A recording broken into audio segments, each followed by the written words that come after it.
Hello everyone, Dan with Jeet Kune Physiology and more, and today is day 4 of proper punching technique, the Jeet Kune way. Okay, so I'm going to discuss a little bit more. The other day when I mentioned the different muscles involved, how could I forget the ever so well known, what they call the boxer muscle, and that is your tricep. They call it triceps because it has 3 heads, okay? So the one you can clearly see, you have there, and then basically underlined here. Now, one thing I'm going to touch base on real quick, especially if you're wanting to mainly work your muscles starting out by doing punches, do different combinations of punches because, okay, so your straight or your jab, whichever, okay, because a straight is basically just like a jab except with more power and more emphasis to actually land a more powerful blow, okay?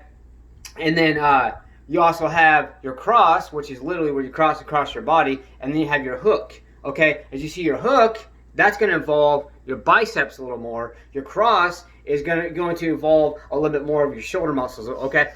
And your core as well, of course. Okay, so let me show you each one of these and how the different muscles come into play. Again, the tricep is one of the very key worked muscles. A lot of boxers will train their triceps doing dips, doing diamond push-ups, all different types of exercises. Okay, so your straight or your general jab, okay, that just takes some quick movements. Again, if you're not well conditioned, you don't want to just snap back like that. Okay, so if you're just getting started, okay, boom, boom, boom. Okay, then like straight is you put more emphasis on the power and connecting that blow, whereas a jab is mainly just to kind of get their attention, maybe wear down an opponent, whatever it may be. Mainly used in boxing, or I guess if you really want somebody's you know, basically they attack you and they want to attack back, whatever it may be, whatever the situation is. Okay, a jab is usually meant to kind of get somebody going. I never intentionally will try to get somebody to try to, I guess, fight, if you want to say, with me, because I am totally a peaceful person.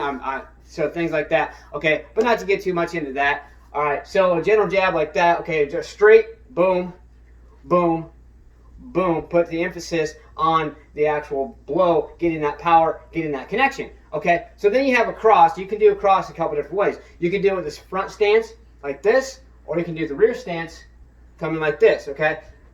Either way, you're going to get power. It just depends on the position. I highly recommend and suggest working both angles so that way you can be more familiar and get your body more as a second nature as far as doing the different types and angles of the different punches. Okay?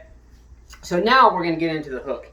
Again, the hook, just like the cross, you can actually provide power both a front position and a rear position. Bruce Lee was all about trying to figure out a way to get more power into the front position because you're closer to the opponent as opposed to back, because you have more time you got to take to actually execute the punch. Therefore, it's more time than the opponent has to actually try to attack you. So he would practice. Okay, and I'll show you again. If you're not well conditioned, you don't want to go fast. But I'll show you a couple fast movements. Get a slight angle here. Okay, so I'll go. Okay. Okay, you see there. All right, now I'll get an angle here. Okay, now let's go to the rear movement. Okay, you can still get good power, but as you see, you actually, number one, you're going to be using more energy. Number two, it's going to take you longer to get around there. Okay, so, okay, then this angle here. Okay, all right. So the subject I'm talking about today is a different way you work your different muscles. Okay, so if you see every punch you do, you're going to be activating your tricep. Okay, whether it's going to be a straight, a jab, a cross, see here, or a hook. See, your hook, yes, you're using your bicep, but when you come around and you connect, you're still using tricep. Okay, one reason I'm mentioning this, okay, if you want to work your muscles mainly by doing punches, you can practice uppercuts. Okay, those are going to be working your biceps. Okay, and then every other muscle is going to be working your triceps. The reason I mention this is because those are what's called antagonists, as I mentioned in previous videos. Okay, an antagonist is two opposing muscle groups. So when your bicep flexes, your tricep relaxes. When your tricep flexes, your bicep relaxes. So when you work them back to back, okay, you're going to be getting more.